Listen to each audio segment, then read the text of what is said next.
maison, dans 1 Corinthiens, vous allez voir, 1 Corinthiens, à partir 1 Corinthiens chapitre 3, 1 Corinthiens chapitre 3, hein, c'est la version, elle est assez proche de votre version, c'est la version Thompson. Elle est pas mal aussi, je crois qu'elle veut aussi à cette version, la version Thompson. Dans la version Thompson, il est dit dans 1 Corinthiens chapitre 3, on peut commencer à lire à partir du verset 5, il est dit, « N'êtes-vous pas des hommes? Qu'est-ce donc Apollos? Oui. Et qu'est-ce donc que Paul? » C'est Paul même, il parle de lui, il montre qu'il n'est rien. Si j'avais pris l'autre version, vous allez voir même comment il montre qu'il est inutile. Et c'est vrai, nous sommes inutiles. Il dit, n'êtes-vous pas des hommes? Verset 4 me dit, quand l'un dit, moi je suis de Paul, et un autre dit, moi je suis d'Apollos. Il dit, n'êtes-vous pas des hommes? Qu'est-ce donc Apollos? Et qu'est-ce donc Paul? Des serviteurs par le moyen desquels vous avez cru, selon que le Seigneur l'a donné à chacun. Vous voyez? Asseyez-vous. Selon que le Seigneur l'a donné à chacun. Donc, il n'y a pas de privilège à avoir l'un ou l'autre. Selon que le Seigneur est donné à chacun. Bon, continuons un peu, parce qu'on n'est pas arrivé là. Il dit, verset 6, « J'ai planté, Apollos a arrosé, mais Dieu a fait croître. » C'est ça qui est important. Ce n'est pas celui qui a planté. Ce n'est pas celui qui a arrosé. Mais c'est celui qui te fait croître spirituellement. Celui qui te fait croître, c'est Dieu lui-même. C'est Dieu lui-même qui nous fait croître. Continuons un peu. Maintenant vient la chose qui est très importante, que vous et moi nous devons retenir par rapport au cantique que nous avons chanté. Il dit ici, verset 8, « Celui qui plante et celui qui arrose ne font qu'un. » Mais votre amen est faible. Hein? Il dit, les serviteurs de Dieu, là, parmi lui Paul, là, et puis lui Apollos, là, ils sont un. Ils sont un. Paul a compris ça. Qu'il ne doit pas se dissocier d'Apollos. Mais Hervé et moi, on doit comprendre ça. Que lui et moi, on est un. Amen. On doit se défendre. On doit se protéger. On doit se couvrir. Mais dites amen à cela. Amen. Didier et Gilbert, pareil. Amen. Isaac et Mathias, pareil. Amen. Vous comprenez? C'est là qu'il s'agit. Alléluia. Donc, permettez que je recommence un peu. Par la grâce de Dieu. Il dit, celui qui plante et celui qui arrose ne font qu'un. Et chacun recevra sa propre récompense selon son propre labeur. Mais ils sont un. Maintenant, comme il y a un qui arrose, et puis il y a un qui plante, eh bien, chacun va recevoir sa récompense.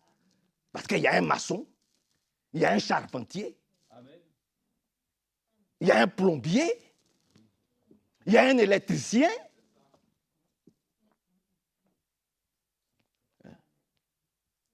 Et que sais-je encore? Et que sais-je encore? Mais il y a beaucoup d'histoires pour pouvoir bâtir la maison. Il y a beaucoup de choses. Il y a un couvreur et tout ce que vous... Donc, quand vous allez dans le garage, vous-même, vous voyez la chose. Que Dieu soit loué. Amen. Ouais, que Dieu soit loué. Donc, vous comprenez que nous n'avons pas chanté n'importe quoi. Parce qu'il faut toujours aller en profondeur. Il faut toujours aller en profondeur. Et puis, quand vous êtes comme ça, quand vous êtes un comme ça, là, maintenant, il y a une récompense. Il y a une récompense.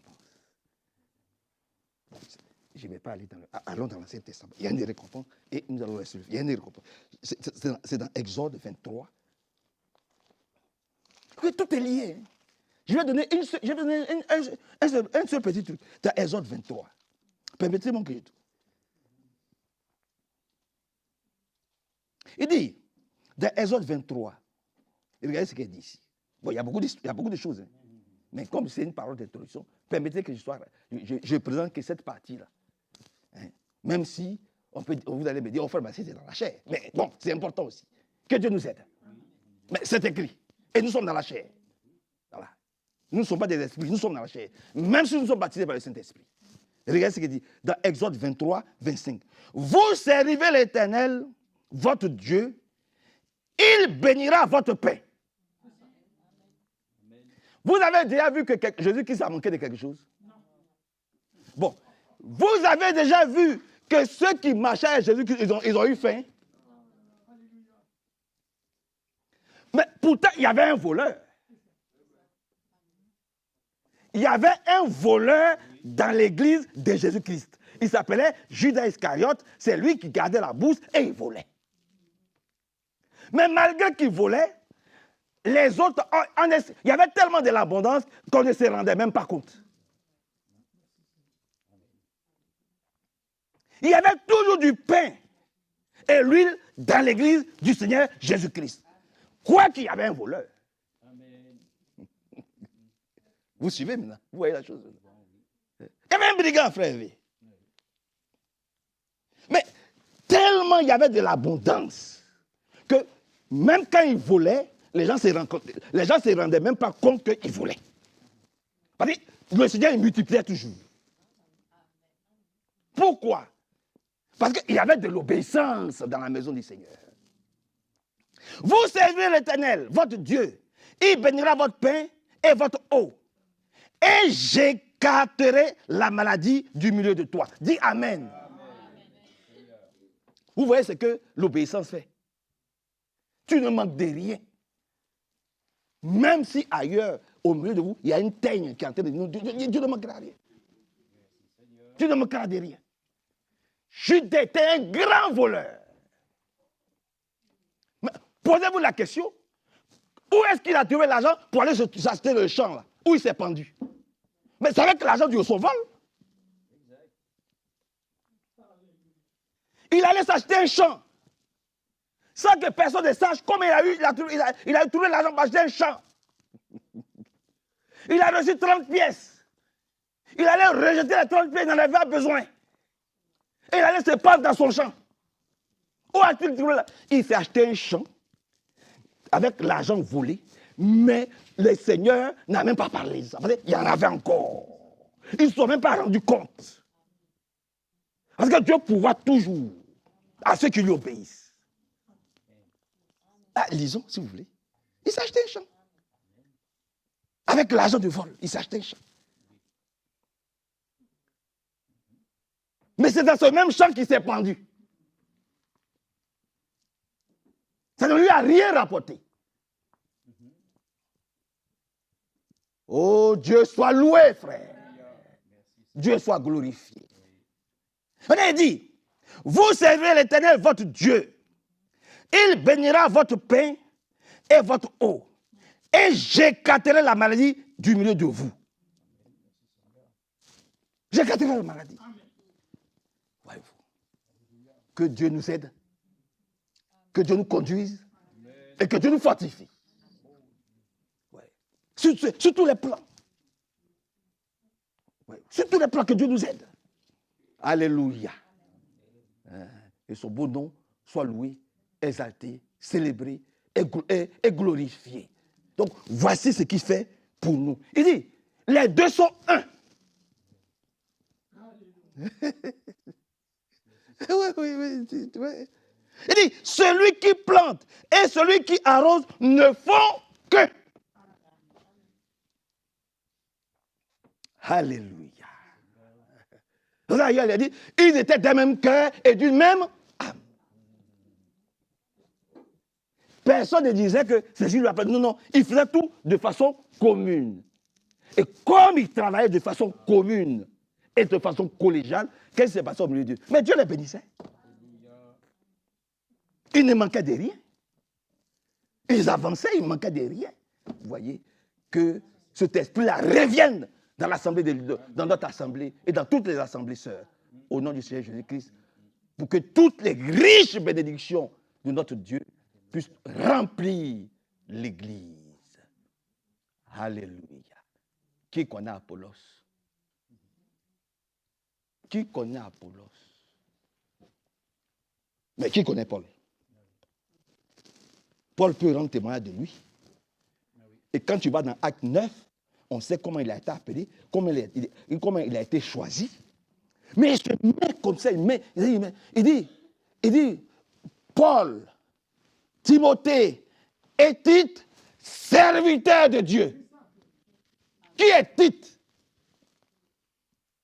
Qui est Timothée? Vous voyez? Tout ça, c'est la bénédiction. Amen. Que Dieu vous bénisse. Amen. Seigneur, nous remettons tout dans tes mains. Sois avec nous. Conduis-nous, inspire-nous. Le grand au milieu de nous, c'est toi. Le puissant au milieu de nous, c'est toi. Celui qui donne la bénédiction, c'est toi. Amen. Celui qui pourvoit à tout, c'est toi. Alléluia. Oh Dieu, sois avec nous maintenant et pour ce temps et pour l'éternité. Bénis ton serviteur, bénis la parole, bénis l'auditoire, bénis tout. Au nom de Jésus-Christ. Amen.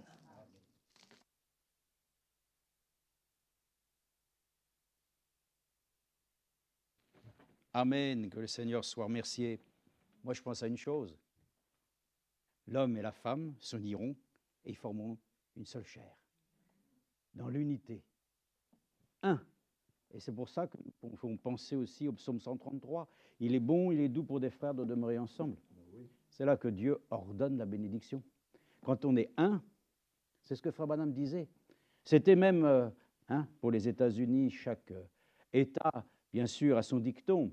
Mais là-bas, là où Frère Branham était d'origine, lui-même le disait, unis, nous gagnons, désunis, nous perdons. C'était, je crois, donc pour l'État où il était, donc c'était le Kentucky. Donc nous sommes reconnaissants que nous puissions former un seul cœur, une seule âme. Et donc là où il y a l'union sous une seule tête, Dieu bénit. Et ça, c'est vrai que nous pouvons penser, frère Franck, le ministère de notre bien-aimé frère, et celui de frère Branham. Vous voyez une différence, vous? Il n'y a pas de différence. C'est le même esprit, c'est la continuité, c'est glorieux tout ça. Amen. Qu'est-ce qu'on a besoin de se prendre la tête, n'est-ce pas? Laissons donc Dieu nous laisser un en lui et que tout puisse ainsi. D'abord, il y a un seul Dieu. Donc tout vient de lui. Donc un seul corps et ainsi nous formons un. Donc personne ne peut se dissocier de l'un et de l'autre en disant moi ceci, moi cela. Moi je suis plus que l'autre. Ou toi tu diras moi je suis moins que l'autre. Ça c'est faux aussi ça. Nous sommes tous un et nous sommes tous donc dans la grâce du Seigneur à être bénis. Il y a une chose qui m'a interpellé aussi, nous l'avons lu ici, vous servirez l'Éternel, votre Dieu, et il bénira votre pain. Amen. Dites donc, j'ai remarqué une chose. Des fois, c'est moi qui vais chercher le pain. Généralement, j'en achète 4 parce que 3 achetées, 1 gratuite. C'est comme ça que ça marche. Mais je pense que le coût, de toute façon, est calculé pour 4. Mais enfin, c'est comme ça. Mais je me suis dit, elle me dit toujours, voilà, et merci, bonne journée. Mais elle ne peut pas bénir le pain, hein. C'est elle qui le vend, il y en a qui l'a fabriqué, mais te donne le pain, mais c'est Dieu qui bénit. Et c'est pour ça que nous remercions le Seigneur, nous lui rendons grâce pour qu'il puisse bénir notre nourriture. Et nous disons qu'il puisse bénir aussi sa nourriture spirituelle dans notre cœur. Donc c'est Dieu qui bénit. Et nous sommes très heureux que l'homme ne peut pas vivre simplement du pain du boulanger, mais de toute parole qui sort de la bouche de Dieu. Amen. Le frère l'a dit, c'est vrai dans la version dont il parle, c'est la version Mendé, je crois, en tout cas celle que frère Franck lui-même a fait une édition spéciale. J'en ai une, elle est en allemand. Moi, ça ne me sert à rien puisque je ne peux pas lire l'allemand. Mais elle est là. Peut-être qu'un jour, elle servira à quelqu'un qui en a besoin.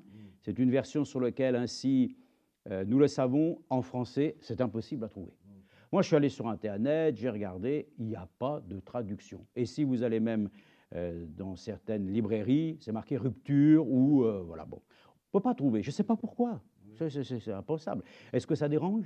Est-ce que c'est une version qui dérange? Ça dérange, voilà. De toute façon, hein, la parole de Dieu, ça dérange beaucoup de personnes. Mais nous, ça nous arrange. Ah, voilà. Donc voilà pourquoi je crois que même cette version a été traduite en roumain. Je crois qu'elle a été mise en roumain. Mais en français, que Dieu permette à quelqu'un qu'il puisse avoir le zèle, le courage, peut-être aussi lui-même d'en faire une version. Hein, alors quel travail, n'est-ce pas? Mais pour autant, il y a des personnes qui l'ont fait, c'est vrai, le frère l'a dit. Moi aussi, j'ai la version second révisée Tonson. Bon, eh ben, nous faisons avec ce que nous avons, mais nous savons que donc, cette version est difficile à trouver. Pour ne pas dire impossible, rien n'est impossible, mais pour l'instant, ce n'est pas possible. Donc, nous faisons avec ce que nous avons, par la grâce du Seigneur. Amen. Amen. Donc, nous remercions le Seigneur parce que nous savons donc ainsi que nous devons faire un. Et cette unité, Dieu le met dans notre cœur, pas dans notre tête. Et parce que dans la tête des personnes, même Frère Branham le disait, ainsi à la Pentecôte, ils étaient tous d'un commun accord. Hein? Voilà. Donc, sous l'effusion de le Saint-Esprit, il n'y avait pas de problème. Ils sont sortis et de leur état de peureux, ils sont devenus des gens zélés. Hein? Mais ils n'avaient qu'un seul objectif, que les âmes soient sauvées. Ça, c'est important, voyez-vous. Il doit y avoir une pensée qui doit nous animer, que Dieu puisse sauver les âmes. Alors, il y a ici le psaume 100. Je le lis avec vous. Ce n'est pas la peine de se lever. Si vous voulez vous levez, mais ce n'est pas nécessaire. Mais nous pouvons le lire ensemble dans cette version. Mais moi, j'ai dans une autre version seconde, c'est celle qui m'avait été plus, disons, dans mon cœur à être, disons, peut-être plus touchante. Mais celle-ci est écrite ainsi, et nous le lisons. « Lance une joyeuse clameur vers l'Éternel, terre entière. Servez l'Éternel avec joie. Venez avec des acclamations en sa présence. Reconnaissez que l'Éternel est Dieu. C'est lui qui nous a fait et nous sommes à lui. Amen. Mais il a créé les cieux et la terre. Et puis, je le loue de ce que je suis une si belle création. Amen. Écoutez, je ne peux pas me louer moi-même. Et nous allons voir cet après-midi que nous sommes venus au Seigneur pour être réellement des adorateurs. Mais pas n'importe comment. Des adorateurs en esprit et en vérité. Le frère l'a dit, il y a beaucoup de gens qui peuvent parler de Dieu, beaucoup qui lisent la Bible, mais le Seigneur, lui, ce qu'il souhaite, c'est des adorateurs en esprit et en vérité. C'est important quand même. Est-ce que nous avons la vérité? Mais la vérité, elle nous a affranchis, et pour notre temps, nous avons reçu une parole ainsi, dans ce que nous appelons un message biblique, pour que l'épouse elle-même soit réellement présentable. Et pour cela même, Dieu nous a accordé un message de vérité. Hein? Mais il faut que nous ayons l'esprit. Sinon, nous avons été aussi avertis qu'il y a, si c'était possible, mais ça ne l'est pas, loué soit le Seigneur. Les élus pourraient être séduits, trompés, mais ils ne le seront pas. Pourquoi? Parce que Dieu leur a accordé son bon esprit aussi. Il ne suffit pas simplement d'avoir la vérité, mais il faut que l'esprit de la vérité vienne habiter nos cœurs. L'esprit de la vérité. Connaître les choses, c'est une bonne chose, ça c'est sûr. Mais comme Jacques l'a dit, ne vous bornez pas simplement à savoir et à connaître, mettez en pratique. Et pour cela même, l'Esprit de Dieu nous met ainsi à cœur de pouvoir vivre les choses de Dieu. Donc il dit, c'est lui qui nous a fait, gloire à Dieu. Et si je dis, oh, je te remercie, Seigneur, d'être une si belle créature, eh bien, il y a des fois, quand on se regarde, on se dit, mais que je me déteste. Mais nous devons nous aimer en Christ. Parce que sinon, comment tu veux aimer ton prochain comme toi-même? Moi, je m'aime parce que l'amour de Dieu a été répandu dans mon cœur. Mais de moi-même, qu'est-ce que je peux m'apporter? Rien que des critiques. Et on va le voir, hein, frères et sœurs, nous sommes venus ici véritablement à la louange de notre Dieu. Il faut qu'il y ait une véritable louange dans l'Église. De même qu'il y a une véritable parole, un véritable évangile, il doit y avoir une véritable louange dans ta vie. Et pour cela, j'aimerais parler avec vous parce que nous avons différents termes qui utilisent ainsi ce mot louange. Il y a les honneurs que nous apportons au Seigneur, la louange, l'adoration, l'exaltation. Hein? Et puis même, il est écrit, nous te glorifions.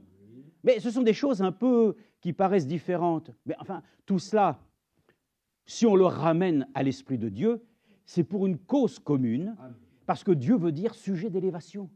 La louange appartient à Dieu et aucun homme ne peut être loué. Tu veux te louer?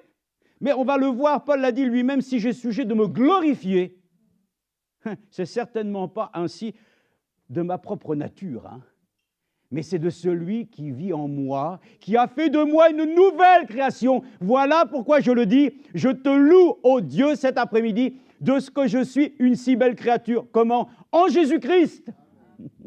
Tu comprends? Il faut ramener les choses dans leur contexte. On ne peut pas s'aimer comme on est aujourd'hui. Mais si nous regardons, parce que je suis une nouvelle création, que la chose qui est venue m'habiter en moi me porte à venir dans ta maison pour te louer, pour t'adorer, pour te glorifier, pour t'exalter, pour te magnifier. Dites donc, ça fait beaucoup de choses. Hein? Je ne sais même pas si nous sommes venus à la louange.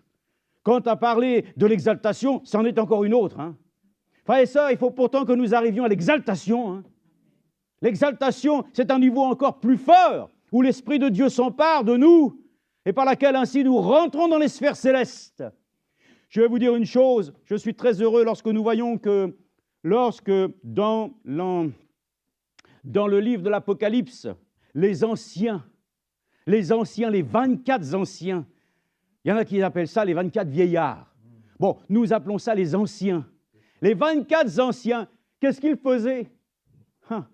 Ils louaient Dieu, ils adoraient, oui, il y avait ces choses, ils se prosternaient.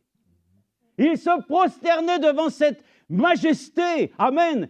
Parce qu'il faut bien le dire, celui que nous adorons, c'est la majesté. Hein. Il est notre majesté. Nous louons le Dieu Tout-Puissant, le Créateur des cieux et de la terre, qui a fait de toi un pécheur que tu étais, il a fait de toi un sauvé. Donc, celui qui vient dans l'assemblée du Seigneur, il ne peut que louer Dieu pour ce qu'il a fait de lui. Mais la louange appartient à Dieu et à Dieu seul. Ainsi donc, les 24 vieillards et anciens se prosternaient. Wow. Ça n'a rien à voir avec ce que nous voyons, n'est-ce pas, dans les rites religieux de l'Église catholique, où pour ainsi s'investir dans la tâche qui a été ainsi validée par les autorités ecclésiastiques, de pouvoir ainsi faire tout ça. Non, frère, ça. Dieu est révélé et caché dans la simplicité. Il n'y a pas besoin de tralala. Tu viens tel que tu es, mais tu ne restes pas comme tu es. Ça, c'est important. Donc, avant, tu disais des choses contraires à la foi. Maintenant que le Seigneur t'a touché, tu dis des choses qui sont conformes. Amen, à la foi. Avant, tu vivais des choses complètement désordonnées. Maintenant, Dieu devient ta boussole. Là où tu t'habillais n'importe comment, quelque chose a mis en toi un désir de pouvoir réellement être réellement sobre. Mais le frère l'a dit ici. Notre frère qui était d'Afrique, je sais son prénom, Diabaté, que Dieu le bénisse. Et lui, dans sa prière, il commence à dire que, bon, il y avait des hommes dans l'ancien temps qui recherchaient une cité. Voilà, donc il cherchait, tout ça. Mais lui, il cherche une chose. Il dit, il n'arrive pas à trouver les mots qu'il faut pour aller au-delà de merci. Il dit, moi, je suis à la recherche de mots qui soient plus satisfaisants, mais pour l'instant, je n'ai que merci. Mais c'est déjà beaucoup. Merci, Seigneur, c'est une louange. Parce que dans la louange, tu reconnais l'action de Dieu que Dieu mène dans ta vie. Si tu ne loues pas Dieu, c'est que tu es devenu un chrétien triste. Et comme on n'est pas des chrétiens, qu'on est des disciples, alors les disciples sont heureux et joyeux de pouvoir reconnaître aujourd'hui que si tout n'est pas satisfaisant, il y a au moins une chose qui est réellement réjouissante, c'est que Dieu a mis en nous l'espérance qui est comme une encre à notre âme, par laquelle nous avançons vers le pays promis, et que ce n'est pas ainsi un sujet de tristesse, comme disait frère Franck dans la prédication, je crois, de mercredi, où les gens viennent avec des mines complètement défaites. Voilà. Pensant que ça va certainement toucher le Seigneur. Mais le Seigneur veut qu'il trouve ici un peuple joyeux, qui se redresse, qui ne sont pas là simplement à dire « j'aimerais tant toujours autre chose ». Mais déjà, Dieu nous a tout donné. De tout ce qui peut contribuer, frères et sœurs, à l'épanouissement de notre vie spirituelle avec lui. Qu'est-ce que tu as besoin de plus? Pour le reste, il te dit « recherche d'abord le royaume des cieux et tout le reste sera donné par-dessus tout ». Donc faisons-lui confiance, il pourvoit nos besoins dans un monde où les gens ne mangent même pas à leur faim. Mais nous avons tellement à satiété. Nous mangeons. Alors il est dit ici, c'est lui qui nous a fait son peuple et le troupeau de son pâturage, entrez dans ses portes avec reconnaissance. dans ce psaume 100, il y a là vraiment une structure qui est réellement pour nous un sujet de bénédiction. Parce qu'il est parlé ainsi d'acclamation, il est parlé ainsi, frères et sœurs, de reconnaissance, dans ses parvis de louange, de le célébrer, de louer son nom, car l'Éternel est bon. Oui, parce que c'est marqué « bénissez son nom ». Nous l'avons déjà dit simplement parce que, vous savez, celui qui est béni est toujours béni par celui qui est au-dessus de lui. Et comme il n'y a rien au-dessus de Dieu, comment je peux bénir Dieu? C'est lui qui me bénit, n'est-ce pas? Mais nous bénissons son nom, par laquelle ainsi nous reconnaissons son œuvre. Son œuvre. Alors là, nous bénissons en son nom, mais nous-mêmes, pour Dieu lui-même, nous le louons. Nous l'acclamons, nous l'exaltons, nous l'élevons, nous lui apportons vraiment toute notre reconnaissance. Voilà, c'est ce que nous devons faire. Donc, la véritable louange, et comme j'aime, alors on n'est pas des poètes, mais ça m'avait touché quand j'ai entendu cela, parce qu'on va le voir, la louange, ça ne vient pas simplement d'une obligation par laquelle tu te dis que comme je dois prier, je vais prier, et comme je dois louer, je vais louer, et les mots que tu as appris ressortent comme une ritournelle. La louange, ça vient aussi d'une inspiration, par laquelle ton lien avec ton Dieu te porte réellement, comme Marie, on va le voir, elle a été exaltée le Seigneur, mon âme exalte le Seigneur. Ce n'était pas une louange, c'était plus fort que ça, car elle a reconnu qu'il lui avait été fait une grâce de porter en son sein, amen, la promesse. Oh, gloire à Dieu, Et de tout cela est née une merveilleuse prière. Donc nous sommes reconnaissants de voir ainsi que nous ne sommes pas ainsi de ceux qui ne pouvons pas nous trouver devant le Seigneur avec ainsi la capacité de nous tenir devant lui pour pouvoir l'exalter. Alors ce petit, disons, pas poème, cette citation, mais il m'avait toujours réellement touché à mon cœur, mais il est écrit, selon ce poète, que la véritable louange qui sort du cœur est plus belle que le chant matinal des oiseaux. Amen. Donc la véritable louange qui sort de ton cœur est plus belle que toutes tes actions que toi tu vas mener. Pourquoi? Parce que ça ne vient pas de toi, c'est lui. C'est lui qui est à l'origine de tes bénédictions, c'est lui qui est à l'origine ainsi de ta croissance, c'est lui qui est à l'origine de tout ce que tu recherches et qui te l'accorde. C'est lui qui mérite d'être loué et d'être adoré. Alors on va le lire ici d'abord. La véritable louange, et comme nous le savons, et même nous le chantons, et j'aime cela, tu es digne, ô toi seul es digne. Oui, de recevoir quoi? Honneur, gloire et majesté. Oh, ça fait beaucoup de choses, Mais notre louange doit contenir, frères et sœurs, doit contenir ces traits de caractère sur lesquels ainsi notre louange ne doit pas être creuse. La louange ne vient pas simplement pour dire simplement d'une manière générale, tu dois pouvoir ainsi dans ta louange reconnaître pourquoi tu es venu louer ton Dieu. Parce qu'il a fait des choses merveilleuses en faveur, alléluia, des fils de l'homme. Il a fait des choses favorables. Qu'est-ce qu'il a fait pour toi? Je suis certain qu'on pose la question tout de suite. Il y en a peut-être que ça va venir. Mais qu'est-ce qu'il a fait pour toi de favorable? Moi, je peux vous le dire. Il m'a gardé. Il m'a protégé. Et ça, nous ne pouvons que remercier le Seigneur dans un monde sur lequel ainsi tout est tellement confus. Tout est tellement... Écoutez, vous ne savez plus maintenant. Vous traversez Vénissieux, des fois j'y pense, je dis, maintenant il peut y avoir n'importe quel événement, parce que tout est ainsi devenu vraiment très sensible. Mais avec lui, nous le remercions. Qu'il puisse nous accorder d'avoir ainsi de la reconnaissance. Il ne t'a pas gardé cette semaine? C'est malheureux alors.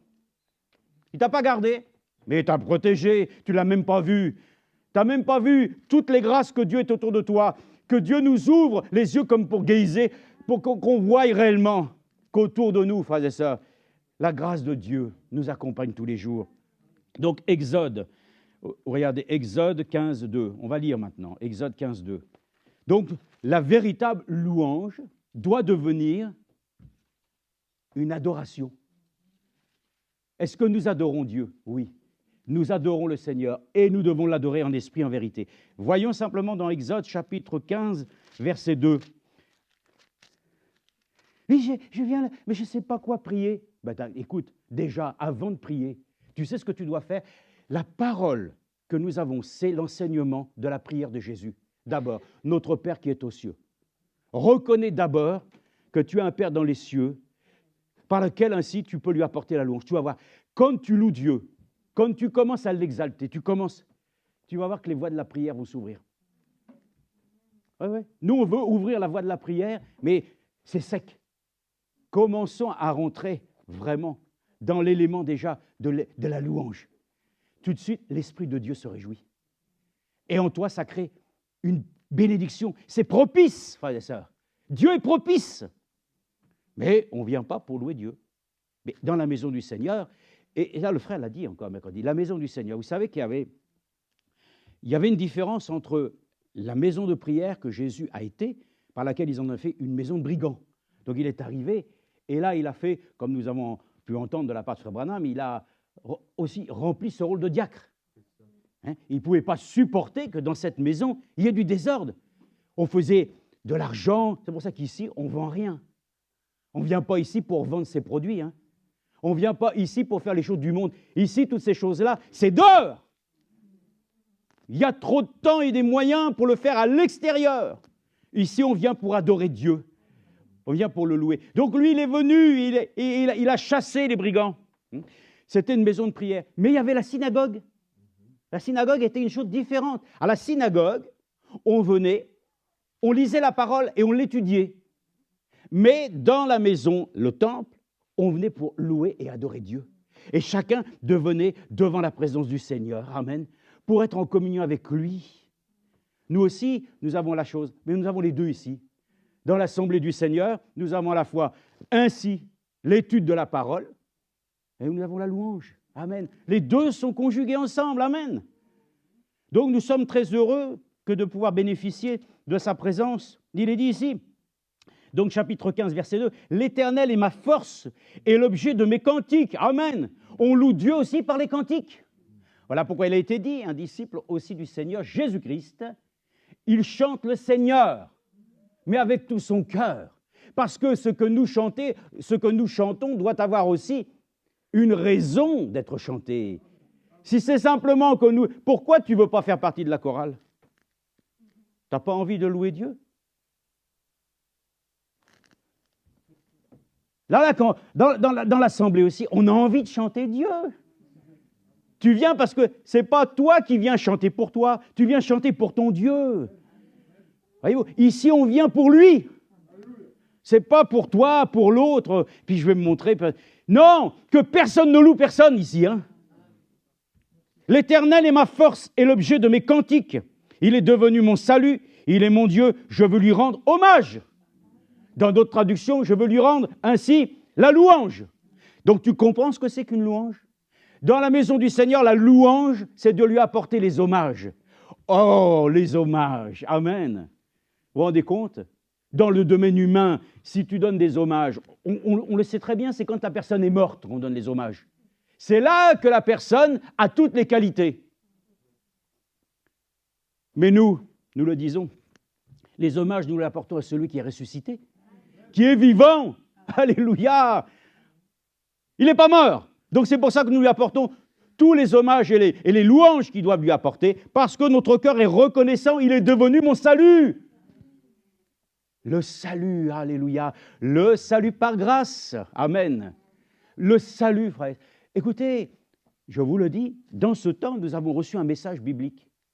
Et lorsque Frère Branham a prêché, notamment ainsi concernant la parole de Joël, vous savez, ce qui a été fait par les sauterelles, le Gélek, l'Azim, le Gazam, il a dévoré tout.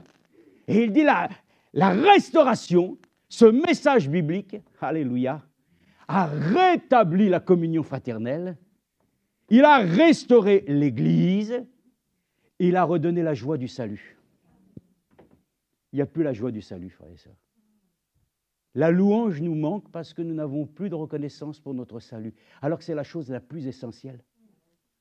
Mon âme est sauvée. Comment ne pourrais-je jamais, Seigneur, oublier la grâce qui m'a été faite, moi pécheur, d'être sauvé? Loué soit le Seigneur. Je suis sauvé. Je suis scellé pour la gloire. J'avance vers mon pays. J'attends quoi? La rédemption de mon corps. Amen. Je te loue de ce que tu as préparé pour moi, un corps nouveau. Toi-même qui as fait de nous déjà une nouvelle création, Tu as pourvu déjà à ce que nous puissions ainsi avoir dans notre cœur réellement un sujet de louange. Déjà, réellement, reconnais-le, il est devenu ton salut. Je suis heureux pour cela. Ton salut, c'est la chose la plus précieuse. Veille sur ton âme. Oh, c'est pas rien. Hein? Veille sur ton âme. Parce que c'est ton âme qui a été rachetée et sauvée et qui est maintenant avec l'éternité. Donc, remercions le Seigneur. Vraiment, la louange est pour notre Dieu. Amen. Psaume 9, 15. Allons-y. Nous étions dans les psaumes 100, mais prenons le psaume. Le psaume, chapitre 9, verset 15. Ça,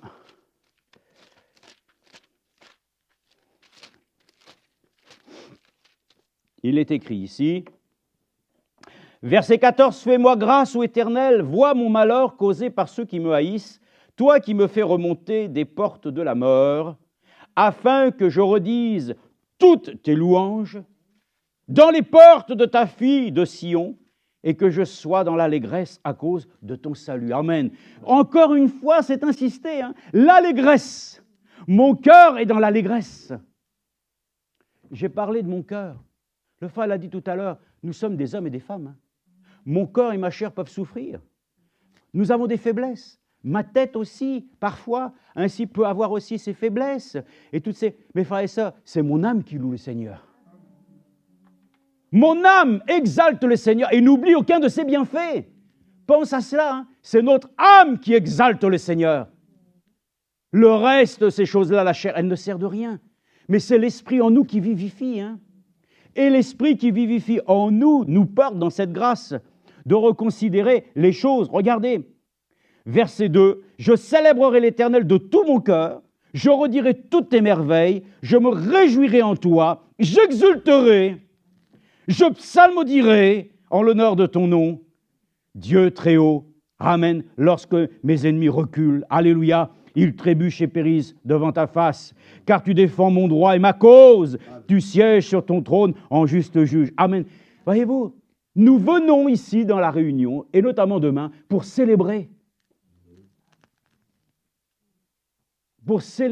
ces louanges.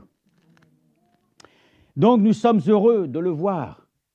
La véritable louange sied dans le cœur des enfants de Dieu, à cause déjà du salut, mais aussi de tout le potentiel que Dieu nous a donné par son esprit pour être des frères et des sœurs qui peuvent vivre une expérience au-delà des choses naturelles. Oh là là, les choses naturelles, qu'est-ce que c'est limité! Voilà pourquoi l'homme essaye d'aller dans des choses sur lesquelles ils expérimentent au-delà de leur sens. Donc, ils essayent de créer, voyez-vous, ça c'est comme les foires. Regardez, les grandes foires, les grands 8.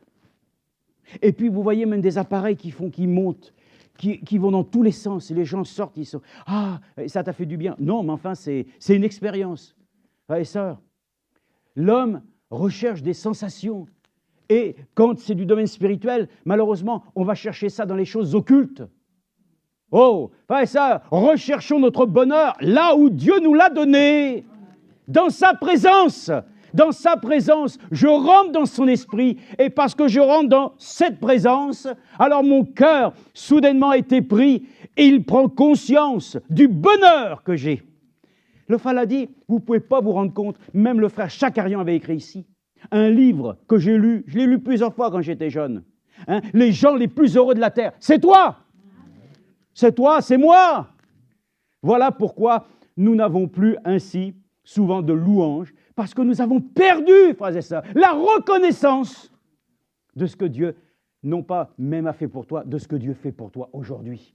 Ainsi pourquoi il est écrit, « Oh l'homme, je crois dans Jérémie, pense toujours à ce que Dieu a fait. » Oh, c'est merveilleux. Il a sorti à bras puissants un peuple du pays de l'esclavage. Il a ouvert la mer en deux. Et puis, qu'est-ce que Samson aussi était puissant. On parle aussi des choses qui doivent venir. Mais qu'est-ce qu'il en est pour les choses d'aujourd'hui? Nous ignorons encore que Dieu aujourd'hui est pour nous celui qui encore a des possibilités innombrables pour nous amener à son obéissance.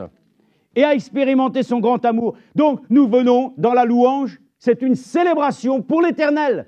En fait, dans la louange, c'est comme si nous étions en fête. Nous sommes dans la fête de l'Éternel. Nous le louons. Dans les fêtes, les gens, ils tapent des mains, ils chantent, ils dansent et tout. Hein, c'est ça. Et puis, ça se termine généralement très mal. Parce qu'il y a des gens qui boivent de trop, et puis ça se finit même par... Mais ici, frères et sœurs, ça doit se finir en chant d'allégresse. Ici, quand on se réunit ici, c'est pas pour faire des pougilats. C'est pas pour qu'à la sortie, on soit là, oui, mais bon, tata. Non, quand on est là dans l'exaltation et que Dieu lui emmène son onction, on doit finir, frères et sœurs, dans un même cœur, à être dans une joie céleste. Ah oui, frères et sœurs. Non, louons le Seigneur de tout notre cœur. Amen. Reconsidérons notre position. Ça ne fait pas de mal de dire, Seigneur, j'ai négligé la louange. Cela ne m'a pas permis de rentrer dans une véritable adoration. Et Frère Branham disait, ce message biblique nous a révélé Jésus-Christ. Et l'application du sang est totale. Et nous sommes alors dans une adoration que Dieu agrée. Frères et sœurs, on va se priver de ça, que Dieu lui-même reconnaît que notre adoration lui est agréable. Oh, frères et sœurs, adorons le Seigneur de tout cœur. Alléluia. Donc la louange doit nous porter dans une adoration, dans une exaltation. Et continuons ici dans Romains 9, 29. Romains 9, 29. Les gens sont dans les rues et ils manifestent parce qu'ils sont dans le mécontentement. Donc ils réclament. Mais il est dit que dans l'esprit, justement, d'Ésaïe, chapitre 11, que l'Esprit du Seigneur qui est venu oindre notre Seigneur, il ne sera pas trouvé dans les rues, criant. Non. Un enfant de Dieu, il loue son Dieu là, comme on l'a vu, dans la maison du Seigneur. Si tu vas dans la rue, ouais, loué soit le Seigneur. Ouais. Les gens vont te regarder, vont dire, il est bizarre. Hein. Mais avant de faire ça, loue déjà ton Dieu dans l'église.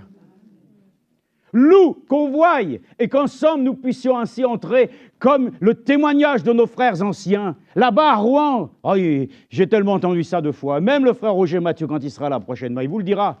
Oh oui, tu te rappelles, moi je ne rappelle pas, j'y étais pas, mais j'ai entendu le témoignage, les frères et les sœurs qui se rassemblaient dans les assemblées de Dieu, rue de Coville à Rouen. Ils louaient le Seigneur et soudainement, ils ont entendu ainsi les chorales célestes. Oh, c'était... Ça, ce n'est pas 1 ou 2, c'est tout le monde qui l'a entendu, de ceux qui étaient rassemblés. Amen. Dieu sied au milieu de ceux qui le louent et l'adorent. Et nous voulons l'adorer en esprit, en vérité, parce que nous allons le lire. C'est ce que Dieu veut. C'est pas que moi je te dis cet après-midi, je veux que tu sois comme ça. Mais c'est le Seigneur qui l'exige. Il dit, recherche de véritables adorateurs en esprit, en vérité. Qu'est-ce que je te dis de plus? Et puis en plus, moi, ça m'arrange, parce que ça correspond à ce que j'ai envie. Alléluia. Alors, quand Dieu dit une chose, et puis que toi, tu en as, allez, que les deux viennent s'associer, ça va se réaliser. Si vraiment tu as envie que le Seigneur revienne, mais que lui, il a fait la promesse, quand les deux vont se joindre, ça va faire boum boum. Si tu es malade et que le Seigneur te dit, mais moi, je sais que je veux te guérir, et lui te dit que déjà il t'a guéri, boum boum, les deux font ensemble. Tu peux le prendre dans tous les domaines. Et alors là, à un moment donné, quand ça arrive, c'est vrai, quand un chrétien il est béni, c'est là qu'à un moment donné, il dit, merci Seigneur. Là, je l'entends. Hein. Et c'est là que je dis, alors oui, c'est pas bon ça, parce que le mot merci, c'est trop faible. C'est là que tu dois venir dans la maison du Seigneur et te tenir là, et faire comme Marie, ou faire comme Zacharie, ou comme le cantique de Moïse. Là, il y a un contenu là-dedans, vous avez vu? Si vous le relisez, il y a un contenu là-dedans, mais extraordinaire. Moïse relate tous les faits glorieux de ce que Dieu a fait pour son peuple. Et même Marie elle-même, dans l'exaltation, mais elle dit des choses, ça ne peut pas venir de l'humain. Ça vient de Dieu. Pourquoi? Parce que l'Écriture le dit, ce n'est pas possible que ce qui a été écrit dans cette Bible vienne de la conception des hommes, mais de Dieu. Aucune prophétie de ce livre ne peut être donnée ainsi à un homme. Ainsi, on va le lire, ça sera le dernier passage dans Daniel. Mais il y en avait un qui avait compris ça. Hein. Et nous, on doit le comprendre de la même manière. Mais le temps n'est pas là. Donc, Romains 9, nous lisons simplement cette écriture. Romains chapitre 9. Nous sommes dans la joie quand on nous dit « Allons à la maison du Seigneur ». Alléluia. Alors, normalement, quand il y a de la joie, il paraît qu'alors, il y a je ne sais plus combien de muscles du visage qui commence ainsi à se manipuler, et il paraît que c'est un bien pour tout l'organisme. Mais quand tu es tendu, serré et tout, c'est devenu froid et formaliste. Tout ton corps devient rigide et ton cœur devient glacé. Les sentiments divins deviennent gelés. Et puis tu finis congelé. Mais que Dieu soit remercié par la puissance de son feu divin. Il ranime. Et même quand c'est toutes des petites braises. Je l'ai fait dans la cheminée, juste une petite braise. Et à un moment donné, ça repart. Que la joie dans notre cœur nous fasse repartir d'un bon pied. Il paraît qu'on peut se lever du pied gauche, c'est mauvais signe. Moi, je me lève des deux pieds pour ne pas donner raison à l'un ou à l'autre. Hein. Mais c'est une grâce de Dieu hein, quand on peut poser ses deux pieds au sol. Hein.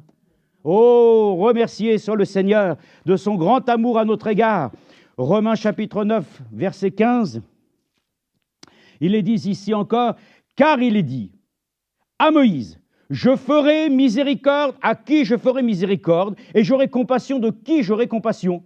Amen. Ainsi donc, cela ne dépend ni de celui qui veut, ni de celui qui court, mais de Dieu qui fait miséricorde. Amen. Oh, gloire soit rendue au Seigneur. Nous sommes dans la joie quand Dieu accorde le salut à une personne qui était perdue. C'est pour ça que le frère l'a dit. Oui, mais ceci, tu raisonnes dans ton cœur. Si le Seigneur a appelé des ouvriers de la 11e heure et qui seront payés de la même manière que celui qui a commencé à 6 heures le matin, ce n'est pas notre problème parce que nous sommes heureux que même si réellement, au dernier instant, le Seigneur fait encore rentrer un des nôtres, à la dernière minute, mais nous louerons le Seigneur parce que la Bible dit qu'il n'y a pas de plus grande joie que de voir une âme sauvée. Nous sommes déjà sauvés cet après-midi, mais si une âme est extirpée du mal, oh, quelle louange nous ne pouvons pas donner à Dieu. Louons et remercions le Seigneur qu'il puisse sauver encore aujourd'hui. Amen. Philippiens 4, 8. Oui, je vous le dis, nous louons le Seigneur parce qu'il est digne. Peut-être que Jean pouvait pleurer, c'est vrai, et nous aussi, on a des mouchoirs. Mais lui, la Bible nous dit qu'il pleurait parce qu'il ne voyait personne qui était digne d'ouvrir le livre scellé de cette sceau. Mais ensuite, il a tourné un peu son regard. Enfin, je ne sais pas trop comment les choses sont, mais en tout cas, il y a une chose qui est certaine, c'est qu'il a vu Jésus. Il a vu quoi, Jésus? Il a vu l'agneau de Dieu. Et en voyant l'agneau qui est immolé pour nous, alors ses pleurs se sont changés de tristesse en joie. Donc, nous sommes heureux, frères et sœurs, de considérer les choses telles qu'elles doivent l'être, parce que notre Dieu, il est digne d'être loué. Je crois qu'il y a un cantique qui dit « Toi seul est digne d'être loué. Hein » Il y a un cantique qui le dit. Donc, voyez-vous, frères et sœurs, nous louons le Seigneur parce qu'il est digne. Il est digne. Oh, quelle dignité. Il y a des hommes qu'on leur dit « Quelle dignité. Hein » Des gens qui savent. Et des fois, je me dis, il y aurait besoin de prendre, comme on dit, de la graine. Hein. Mais, frères et sœurs, nous voulons une dignité céleste. Nous voulons avoir une dignité là où par laquelle nous avons de la reconnaissance devant le Seigneur, devant sa parole. La Sainte Seine, lavage des pieds, s'il vous plaît. Il faut venir ici dans un esprit de dignité. Nous n'étions absolument pas du tout dignes, mais Dieu nous a rendus participants de sa nature divine. Tu ne vas pas louer Dieu pour ça, toi? Toi qui étais un être qui est plein de reproches, Dieu aurait pu t'exclure. Non, mais lui t'a choisi. Pour venir à sa suite, faire devenir ainsi chacun de nous un peuple de sacrificateurs pour notre Dieu. Et tu vas négliger ça, tu vas cracher sur ça. Et ça, je vous le dis, il y en a un qui a fait ça. C'est Ésaü. Il a méprisé son droit d'aînesse. Il n'a pas pu louer Dieu pour la grâce, parce qu'il n'avait pas la révélation de voir qu'il était le premier-né. Mais nous, frères et sœurs, nous sommes l'église des premiers-nés. Hein? On ne va pas commencer à cracher dans la soupe. Hein? Frères et sœurs, c'est le moment, frères et sœurs, de confesser la victoire de Jésus-Christ en le louant, en le disant, tu es le vainqueur de la croix de Golgotha. Et de la même manière, tu es digne ce matin. Et cet après-midi, tu es digne pour nous tous. Digne de recevoir louange, gloire et majesté, honneur, au siècle des siècles et pour l'éternité. Ah, il faut que ça claque, frères et sœurs. Il faut que nous rentrions dans une autre dimension. Et nous ne cherchons pas à provoquer des sens par laquelle nous allons rentrer dans une sorte de oh, je sens. Non, non, non, non, non. Rentrons dans l'esprit. Rentrons dans l'esprit du Seigneur Jésus-Christ. Nous n'avons pas besoin d'expériences, ça, non identifiées. Il y a des objets qu'on appelle les ovnis, objets volants non identifiés. On ne sait pas ce que c'est. Hein? Mais nous identifions les choses dans la parole. Amen. Le parler en langue est une chose identifiée. Tout ce qui est des dons est identifié. Le frère l'a dit, les ministères, c'est identifié. Donc, il faut tout identifier. Si à la Pentecôte, ils ont eu ça, nous aussi, on identifie la chose pour nous, pareil. Si l'ombre de Paul, de Pierre, guérissait les malades, mince, Pierre n'est pas là, comment on va faire? Alors, il faut que nous puissions nous-mêmes trouver où est cette ombre. C'était les choses qui étaient de l'ancienne alliance, qui étaient une image des choses qui étaient à venir, qui se sont réalisées dans le Seigneur. Alors, allons dans l'ombre. Amen. Parce que, Frère Balaam l'a prêché ainsi, nous marchons dans les pas, amen, de celui qui nous a précédés. Donc, nous sommes dans l'ombre de celui qui nous a précédés. Donc, nous ne sommes pas dans l'ombre de personne. Nous n'accordons à aucune personne le droit de recevoir des honneurs. Le Seigneur, lui seul, reçoit nos honneurs. Et nous sommes dans Philippiens chapitre 4, verset 8, où nous lisons « Ô frères, du reste, que tout ce qui est vrai, tout ce qui est honorable, tout ce qui est juste, tout ce qui est pur, tout ce qui est aimable. » Ouh! Heureusement que nous avons tout ça dans l'Église. Mais oui, c'est dans l'Église, ça, frère et sœurs. C'est dans l'Église. C'est pas dans le monde, ça. Ah, c'est parce que nous avons pensé peut-être que des fois, nous ne devrions pas être à l'opposé de ça. Mais que Dieu nous fasse grâce. Parce que dans l'Église, il n'y a que ça. Dans l'Église, ces choses sont là. On identifie notre vie dans ce qui est là. Hein. Et moi, je loue le Seigneur que, oui, j'entends souvent, et nous le disons, oui, il y a beaucoup de problèmes dans l'Église, il y a des divisions. Mais ça, c'est des confessions d'un homme qui n'a pas la foi. Nous confessons, l'Église est un. Le frère l'a dit. Nous sommes un. L'Église est victorieuse. L'enfant de Dieu, lui aussi. Tu comprends? À un moment donné, il faut qu'on change le langage. Parce que c'est ça qui nous éloigne de la louange. À force de pouvoir ainsi toujours identifier le négatif, là où tu dois être positif, ça n'existe plus. Et ça, c'est ça. On ne loue pas Dieu parce qu'on considère des choses qui sont toujours ainsi négatives et viles.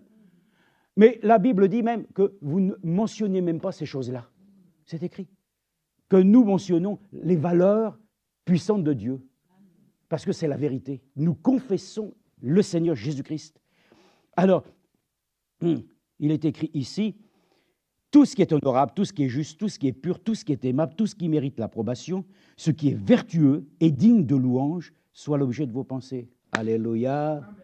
Attendez, digne de louange, oui, digne de louange. C'est pour ça que lui-même, il est digne. Pourquoi? Parce qu'il a mis en nous ses vertus. Ah bon? Oui, la nature de Jésus-Christ me fait devenir comme lui. Oh, alors, dans ce cas-là, je vais rencontrer. Mais oui, alors dans ce cas-là, ben oui, tu es digne. Tu deviens digne parce que c'est lui qui est digne en toi. Il n'y a pas de saint cet après-midi ici. Hein? Aucun saint. Hein? Il n'y a pas saint Manassé, il n'y a pas saint Hervé, il n'y a pas saint... Non, non, non, non, non. Par contre, il y a un Dieu saint qui nous sanctifie et qui nous fait devenir ainsi les sujets de sa majesté. Nous sommes au service de sa majesté et lui, il doit recevoir tous les honneurs cet après-midi pour le fait que par le Saint-Esprit, il met en nous ce qui est vertueux, ce qui est aimable, ce qui est juste, ce qui est honorable. Je loue le Seigneur de ce qu'il est brûlé en nous des lèvres calomnieuses,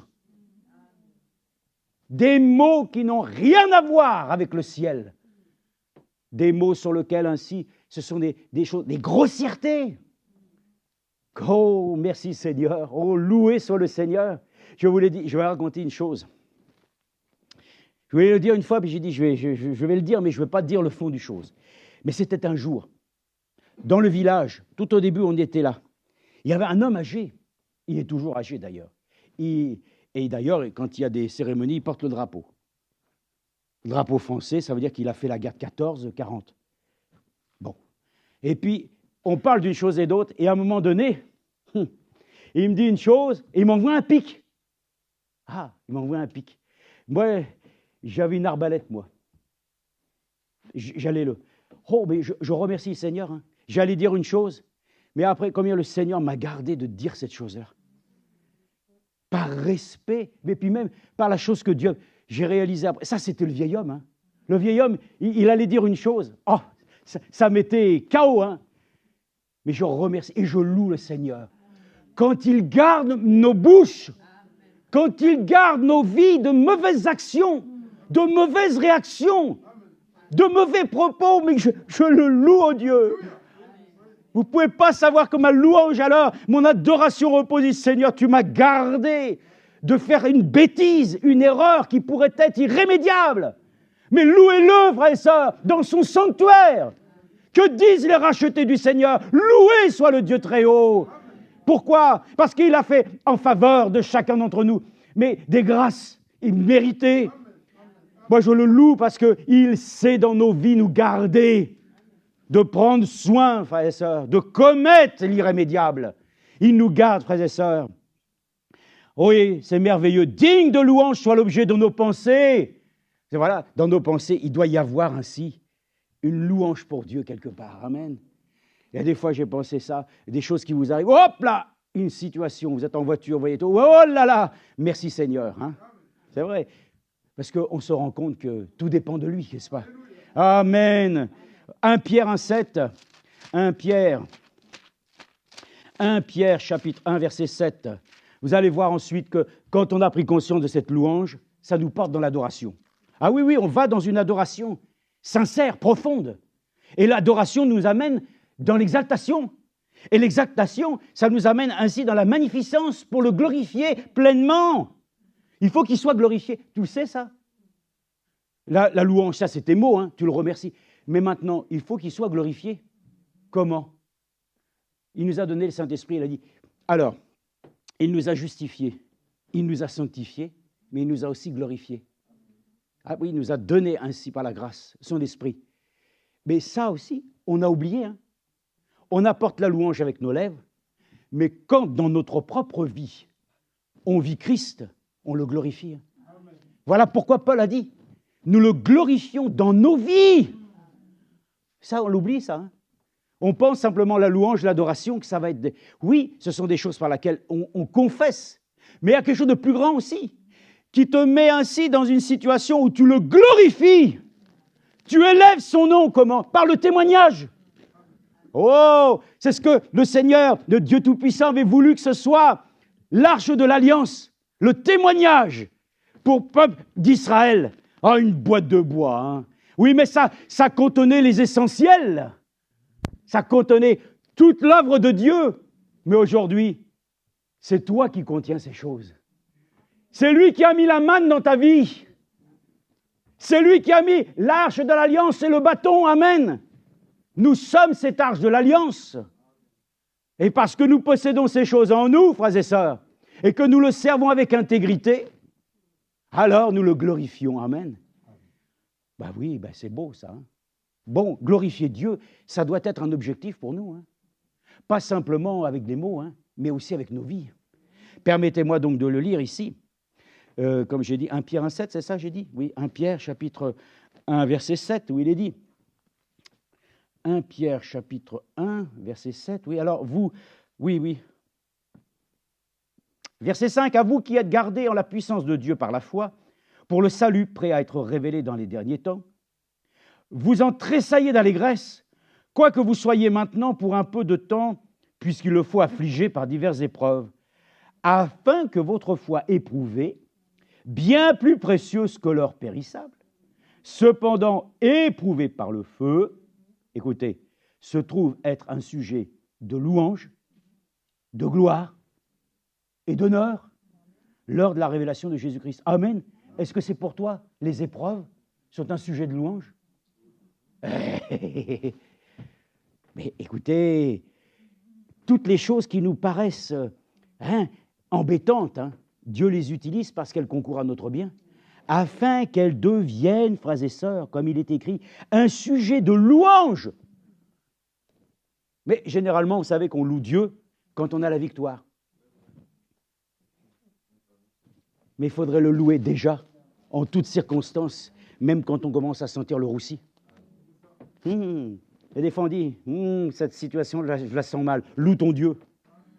Je vous ai dit, David Wickerson s'est trouvé dans les bas-fonds et il a vu à un moment donné que la situation devenait, oh là là, comme on dit, ça va être ses derniers instants. Lui, il a fait ça. Gloire à Dieu! Selon l'autorité du Seigneur, parce qu'il avait été envoyé pour ça. Mais je pense à Frère Branham. Si tu obéis, si réellement tu es obéissant, rien ne te résistera. Ni même le cancer. Ça serait aujourd'hui, ça serait pareil, le sida ou, tiens, Covid, lui aussi. Tout ça. On va dire, mais le Seigneur a porté toutes les maladies. Oui, mais Covid n'existait pas à l'époque. Tu crois qu'il vient de où, le Covid? Il vient de celui qui était déjà au jardin et qui a répandu la malédiction. Hein. Donc tout ça, le Seigneur nous accorde la grâce, il est dit ici, de trouver un sujet de louange. Alors si cet après-midi, tu ne sais pas comment louer Dieu, ou un sujet de... Remercie-le d'un problème que tu as connu, par laquelle tu diras, oui Seigneur, là je ne peux pas manquer de te remercier, car il est dit, vous l'aimez sans l'avoir vu, sans le voir encore, vous croyez en lui, et vous tressaillez d'une allégresse indicible et glorieuse, en remportant pour prix de votre foi le salut de vos âmes. Alléluia! Travaillons avec crainte et tremblement à notre Seigneur. Amen. Jean 4, 22. Jean 4, 22. Lisons aussi cette parole, Jean 4, 22, que nous avons dit tout à l'heure. Jean 4, 22. Regardez, c'est écrit ici, vous savez tous que c'est dans le contexte ainsi de cette femme que Jésus a rencontrée. Verset 21, femme, lui dit Jésus, crois-moi alors, viens où tu ne seras ni sur cette montagne, ni à Jérusalem, que vous adorerez le Père. Amen. Ah oui, au fait, je vous ai oublié de vous dire, celui que nous adorons, c'est notre Dieu. Par Jésus-Christ, notre Seigneur. Alléluia. Adorons Dieu, notre Père, avec foi. C'est lui que nous adorons. Hein. Vous adorez ce que vous ne connaissez pas, mais nous connaissons. Hein. Nous nous adorons ce que nous connaissons, car le salut vient des Juifs. Mais l'heure vient, et c'est maintenant, où les vrais adorateurs adoreront le Père en esprit. Amen. Adorons le Père. Ce sont de tels adorateurs que le Père recherche. Dites, c'est nous alors. Dieu est esprit, et il faut que ceux qui l'adorent en esprit et en vérité. Amen. Amen. Notre louange vient pour être une adoration. Et l'adoration par l'esprit et l'onction que Dieu peut nous accorder se porte dans l'exaltation. Oh, est-ce que nous avons déjà exalté Dieu? Laissons le Seigneur nous accorder la grâce de répondre. Exalter le Seigneur. Je pense simplement cette parole aussi, c'est dans Matthieu chapitre 2, verset 11. Quand les mages ont suivi l'étoile, ils n'ont pas suivi une étoile comme ça pour les amener ainsi à je ne sais quel endroit. L'étoile s'est arrêtée à l'endroit où était le nouveau-né. Et qu'est-ce qu'ils ont fait? Ah bonjour Marie, comment vas-tu? Alors ça s'est bien passé l'accouchement? Tous les éléments matériels, vous avez tout le confort? Ah oui, c'est assez... Hein. Non, ils sont venus pour adorer. Ils sont venus pour adorer l'enfant. Ils ont... Écoutez, notre adoration cet après-midi, elle ne peut pas venir les mains vides. Parce qu'eux, ils ne sont pas venus les mains vides. Ils sont venus avec la myrrhe, l'or et l'encens. Les symboles, frères et sœurs, qui caractérisaient la venue même du Messie. L'or, sa divinité. La myrrhe, en tout cas, pour manifester aussi ce qu'il serait en tant que sauveur, mais aussi ça annonçait aussi sa mort. Donc, les dons étaient appropriés. Frères et sœurs, nous venons pour l'adorer. Et Dieu nous a accordé la grâce de l'adorer en esprit et en vérité. Dieu nous a donné les éléments, frères et sœurs, pour que nous l'adorions de la bonne manière. Les adorateurs en esprit et vérité, ils adorent le Seigneur dans le nom de Jésus-Christ. Car le nom a été révélé. Le nom au-dessus de tous les noms n'est pas un nom qui est Père, Fils et Saint-Esprit. Oh, frères et sœurs, mais quelle adoration nous pouvons avoir! Une adoration sur laquelle beaucoup aujourd'hui sont sous cette influence. sur lequel ainsi, mais ils ne se rendent pas compte, bien sûr, et ils diront que nous, on est à côté, mais nous reconnaissons, frères et sœurs, notre adoration, nous adorons notre Dieu et notre Père par celui que Dieu a envoyé, Jésus-Christ notre Seigneur, par laquelle nous trouvons alors une raison de lui dire, Seigneur, nous venons cet après-midi sous le sang de l'agneau. N'oubliez pas, votre louange, votre adoration ne peut pas être reçue, frères et sœurs, s'il n'y a pas le sang de l'expiation. Et puis en plus, il est dit, nul n'est agréable à Dieu que s'il a la foi. Ayez foi en Dieu. Croyons de tout notre cœur. Donc il faut adorer Dieu. Et je pensais simplement aussi, 4,23, nous l'avons lu ici, les adorateurs en esprit et en vérité. Bon, maintenant il est dit, Luc 1,46, nous arrivons à la fin, mais lisons maintenant quand même une exaltation vraiment par laquelle ainsi nous savons qu'elle est vraiment sous l'influence de Dieu. C'est dans Luc chapitre 1, verset 46. Il est écrit ici, verset 44, « Car voici aussitôt que la voix de la salutation a frappé mes oreilles, l'enfant a tressailli d'allégresse dans mon sein. Heureuse celle qui a cru à l'accomplissement de ce qui lui a été dit de la part du Seigneur. » Et Marie dit quoi? « Mon âme exalte le Seigneur. Et mon esprit a de l'allégresse en Dieu, mon Sauveur, parce qu'il a levé les yeux sur la bassesse de sa servante. » Amen. « Car voici désormais toutes les générations me diront bienheureuse, parce que le Tout-Puissant a fait pour moi de grandes choses.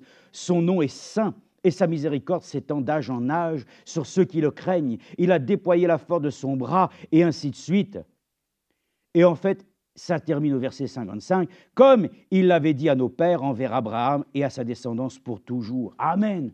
Oh, frère, une exaltation pour Dieu. Alléluia. Et si vous prenez juste dans Actes chapitre 19, regardez aussi ce qui est dit ici, quand il y a aussi certaines situations par laquelle ainsi nous est relaté dans Actes 19, versets 13 à 17, il est dit ici, quelques exorcistes, juifs ambulants, entreprirent d'invoquer sur ceux qui avaient des esprits mauvais le nom du Seigneur. Jésus en disant, je vous adjure par Jésus, celui que Paul prêche. Ceux qui agissaient ainsi étaient 7 fils d'un certain Séva, un des principaux sacrificateurs juifs. L'esprit mauvais leur répondit, je connais Jésus et je sais qui est Paul, mais vous, qui êtes-vous? Et l'homme dans lequel l'esprit mauvais s'élança sur eux, les maîtrisa les uns les autres, avec une telle force qu'ils s'enfuirent de cette maison nus et blessés. Cela fut connu de tous Juifs et Grecs, qui habitaient à Éphèse, la crainte s'empare d'eux, tous, et le nom du Seigneur Jésus fut exalté. Alléluia. Amen. Voyez-vous, il faut parfois des situations même, parfois qui nous secouent, pour que nous rentrions dans la conscience, afin que nous puissions reconnaître que nous exaltons le Seigneur, parce que là, vraiment, il a fait vraiment de grandes choses pour nous. Ne diminuons en rien, frères et sœurs, l'action de Dieu. Je termine sans donner, les passages sont dans 2 Corinthiens, mais c'est Paul l'a dit. Si j'ai sujet de me glorifier, c'est de mes faiblesses. Donc si tu veux te glorifier cet après-midi, glorifie-toi de tes faiblesses. D'accord, ça. Mais sinon, si nous avons sujet de nous glorifier, c'est de celui qui en nous fait une œuvre merveilleuse, n'est-ce pas? Donc personne ici ne peut recevoir. Dieu ne donne pas la gloire à un homme. Vous avez des exemples d'ailleurs, même, attendez, vous savez, ceux qui louent le Seigneur constamment, c'est les anges. Ils louent là-haut. Ils louent. Gloire à Dieu. Mais quand il y en avait un que Jean a pu considérer, et, oh, relève-toi, je ne suis qu'un compagnon de service. Voyez-vous? Donc, même devant un ange, donc devant un homme, encore pire. Nous ne louons que le Seigneur et le Dieu Tout-Puissant, et nous sommes reconnaissants qu'il puisse mettre cette dernière parole dans notre cœur, dans Daniel, parce que c'est Daniel lui-même qui a pu réellement le vivre, l'expérimenter, nous le donner, pour que nous puissions le dire et le confesser aussi peut-être dans nos prières. Dans Daniel, c'est au chapitre 4, versets 33-34.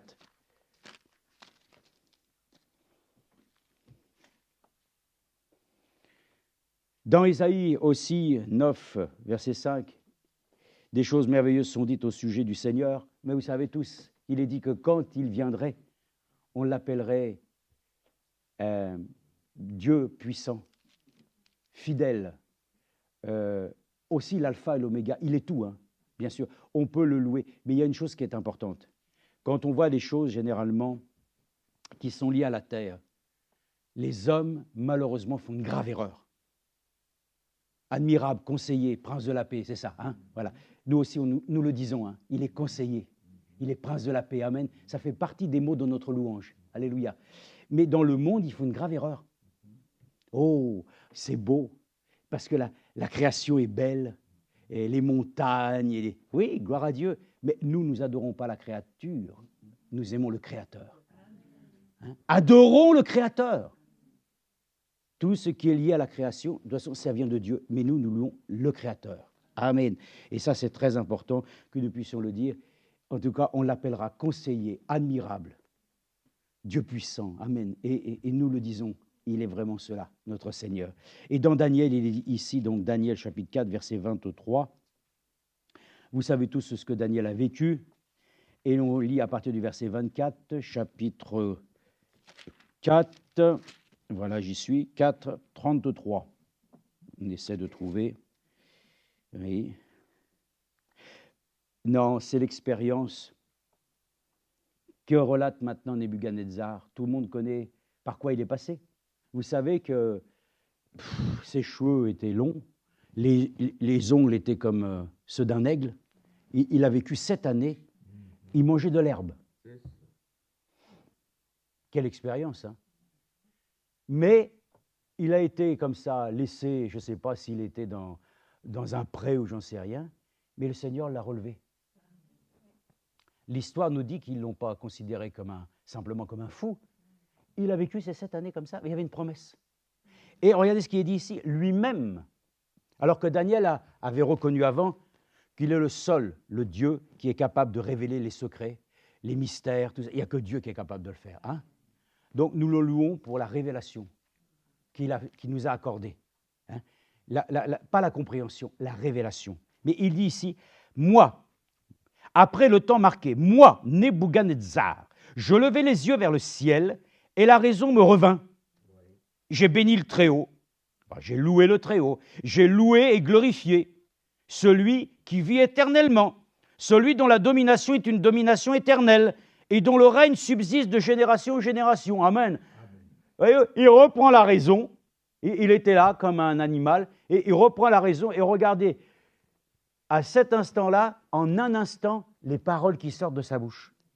Et ça, si nous sommes dans la déraison aujourd'hui, en un instant, Dieu peut tout ramener. Faisons-lui confiance.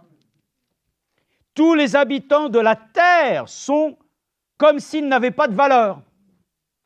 Il agit comme il lui plaît avec l'armée des cieux et avec les habitants de la terre. Il n'y a personne qui résiste à sa main et lui dise « Que fais-tu » En ce temps, la raison me revint, l'honneur de ma royauté. Regardez bien l'homme comme il dit. Ma gloire et ma splendeur me furent rendues, mes conseillers et mes grands me réclamèrent. Je fus rétabli dans ma royauté et ma grandeur ne fit que s'accroître. Ça, c'est les bénédictions que Dieu peut donner à un homme. Mais, attendez une chose, même si nous pouvons être bénis et avoir des choses que Dieu nous accorde, hein, ne devenons jamais orgueilleux au point de devenir, à un moment donné, nous-mêmes pensant que nous sommes pour quelque chose. Il n'y a que Dieu qui, dans sa grâce, nous fait devenir ce que nous sommes. Et quand nous sommes ce que nous devons être, gardons, frères et sœurs, le niveau. Ne dépassons jamais la ligne. Donnons toujours à Dieu la gloire, l'honneur et la majesté, car il dit maintenant, moi, Nebuchadnezzar, je loue. Alléluia. Est-ce que nous louons? Oui, alors nous louons le Seigneur. Et je le loue, je l'exalte. Est-ce que nous l'exaltons? Oui, nous l'élevons. Nous reconnaissons son œuvre, qu'est-ce qu'il a fait? Et il dit, et je le glorifie, le roi des cieux, amen, en rendant un bon service pour lui. Avant, il faisait les choses comme bon lui semblait.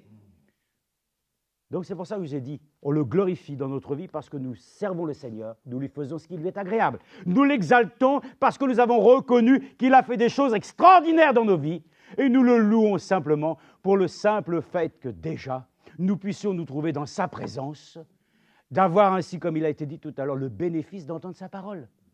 Si vous trouvez quelque chose de meilleur, allez-y, hein. Ne m'emmenez pas. parce que je ne pense pas que de toute façon dans le monde nous puissions trouver quelque chose qui nous satisfasse. Et il dit donc, moi Nebuchadnezzar, je loue, j'exalte et je glorifie le roi des cieux, dont toutes les œuvres sont vraies et les voies justes, et qui peut abaisser ceux qui marchent avec orgueil. Amen. Que le Seigneur nous bénisse. Au nom de Jésus-Christ. Amen.